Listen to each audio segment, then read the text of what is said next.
உங்கள் PKK live designs PKK இன்று ஒரு அழகான செய்தியோடு உங்களை சந்திப்பதில் மிக்க மகிழ்ச்சி அடைகிறேன். வழக்கம் போல் ஸ்கூலுக்குள்ளே வந்துட்டேன். ரொம்ப வெயிலாக இருக்குது, வீட்டுக்குள்ளே இருக்கும். ராத்திரி ஒரு மழை பெஞ்சுது. இந்த போர்க்கால ட்ரில் அதுன்னு வேறு சொல்லியிருக்காங்க. அதை பற்றி வேறு யோசனை பண்ணிகிட்ருக்கோம். பல விஷயங்கள் மண்டைக்குள்ளே ஓடிட்டுருக்கு. எது எப்படி ஓடினாலும் நமக்கு ஃபோன் பண்ணுறவங்கெல்லாம் பல விஷயங்கள் சொல்கிறாங்க. முக்கியமாக சொல்கிறது பணம் வேண்டும், கடன் இருக்கிறது. பணம் வேண்டும், கடன் இருக்கிறது, எப்படி செய்வேன் அப்படின்னு ஒரு கேள்வி.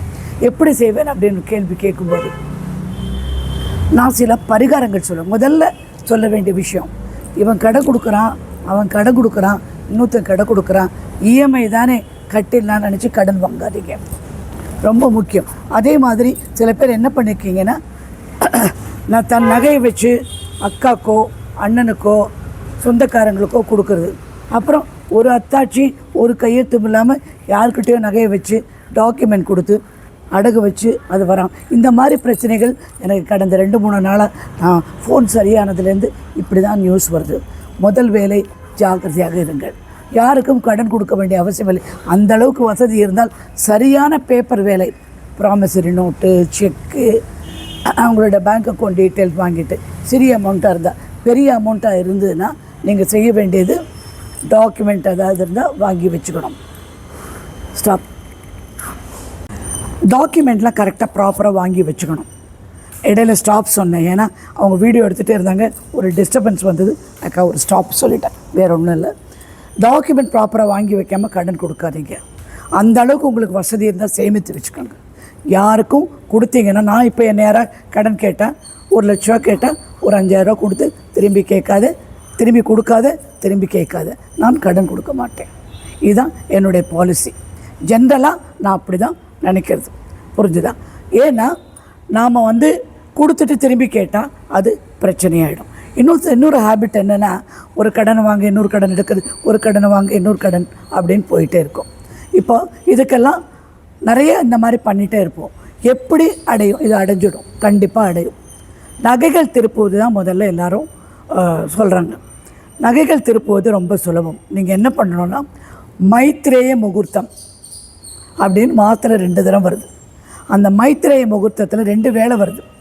ஒரு வேளை சூஸ் பண்ணி நீங்கள் என்ன பண்ணோன்னா, என்னெல்லாம் நகை அடகு வச்சுக்கிங்களோ ஒரு கவரில் அந்த ரசீது நம்பர் கூட போட்டு, ரசீது நம்பரை போட்டு, அதுக்காக இந்த காசுன்னு சொல்லி ஒரு 10 ரூபா இருந்தால் கூட பரவாயில்ல, அந்த 10 ரூபாயை அந்த கவரில் போட்டு எடுத்து வச்சிடுவேன்.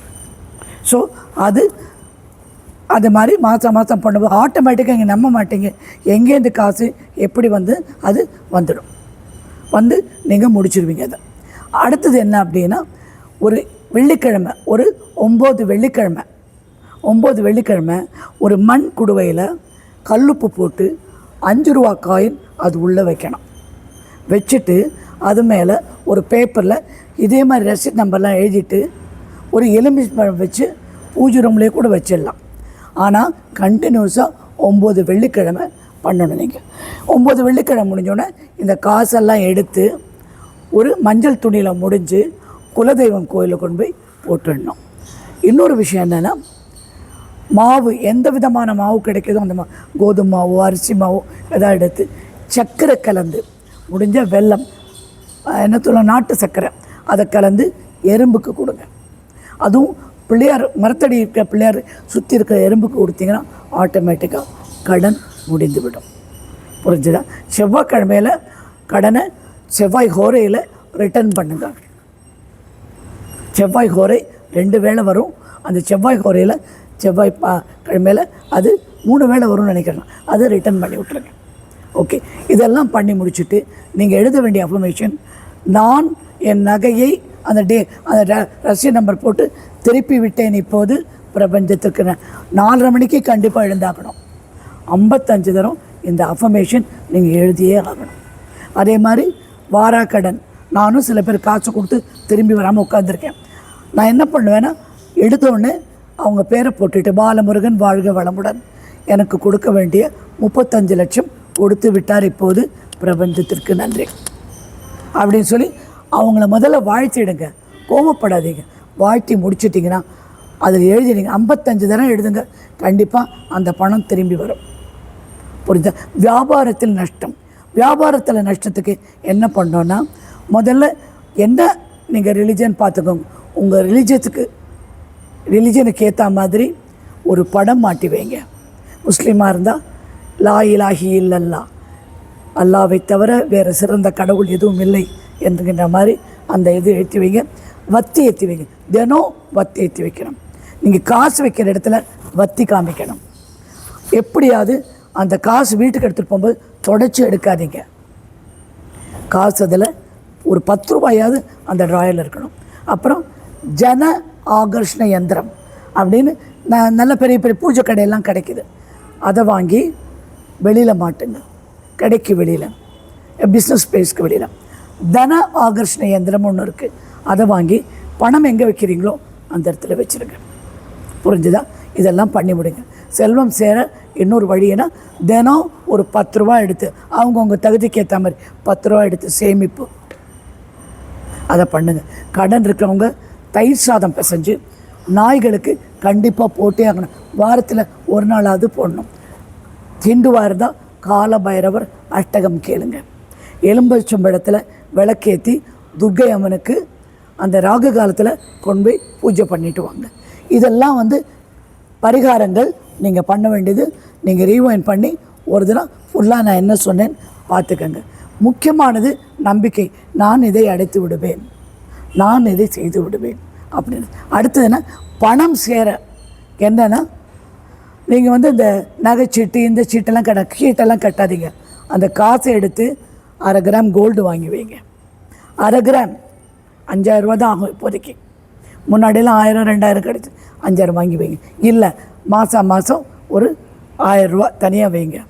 தினப்படி 10 ரூபா எடுத்து வைங்க. இது சேமிப்பு. என்ன வந்தாலும் அதை நீங்கள் தொடக்கூடாது, அது தனியாக இருக்கணும். பீரோ வச்சுருக்க இடத்துல, காசு வச்சுக்கல பீரோவில் நீங்கள் என்ன வேணும், பச்சை கற்பூரம், ஏலக்காய், லவங்கம், பட்டை, அப்புறம் இந்த ஸ்டார் அனீஸ்ன்னு இருக்குல்ல, அதை எடுத்து மூட்டை கட்டி பீரோவில் வச்சுடுங்க. பணம் அதிலேருந்து குறையவே குறையாது. ஹேண்ட்பேக்கில் எப்படி பணம் வைக்கணும் உங்களுக்கு ஆல்ரெடி சொல்லி கொடுத்துருக்கேன். எப்போவுமே ஹேண்ட்பேக்கை தொடச்சி கடைசி பைசா வரைக்கும் செலவழிக்காதீங்க. பணம் அதில் வச்சுக்கிட்டே வாங்க. புரிஞ்சா? அப்புறம் சில விஷயங்கள் நம்மகிட்ட இருக்கிற இந்த கெட்ட குணம், கோபம், பயம், வருத்தம், பொறாமை, இந்த 4 குணத்தையும் அத்திரதியாக துளி கூட இல்லாமல் பண்ணிவிடுங்க. அப்படி பண்ணும்போது உங்களுக்கு மனசு கிளியராக காலியாக இருக்கும். எதை பற்றியும் நினைத்து, ஏன்னா கோபப்படுறவன் அவன் சூழ்நிலை என்னன்னு நமக்கு தெரியாது. அவனுக்கு தலை வழுக்க வேண்டியா இருக்கலாம், முடி வளரலன்னு நினச்சிக்கலாம். இல்லை எனக்கு பொண்டாட்டி சண்டை போட்டிருப்பா காலையில், இல்லை ஏதோ ஒரு பில் பே பண்ணோம், அந்த இஎம்ஐக்காரன் ஃபோன் பண்ணிகிட்டே இருப்பான். ஆனால் அவன் பக்கத்தில் இருக்கிற டார்கெட் நீங்கள் தான். ஆனால் நீங்கள் ஒரு சின்ன தப்பு பண்ணாலும் அவனுக்கு பெரிய கோபம் வந்துடும். இருந்தாலும் இது என்னை பற்றி இல்லை, அவரோட கஷ்டம் பற்றி அப்படின்னு நினச்சி ஒரு ஸ்மைல் விட்டுருங்க. ஆர்கியூ பண்ணிகிட்டு இருந்தால் ஆர்கியூ போயிட்டே இருக்கும், நிற்கவே நிற்காது. அது நிற்காத ஒரு விஷயம். புரியாத ஜென்மங்களுக்கு நீ பேசி என்ன பிரயோஜனம்?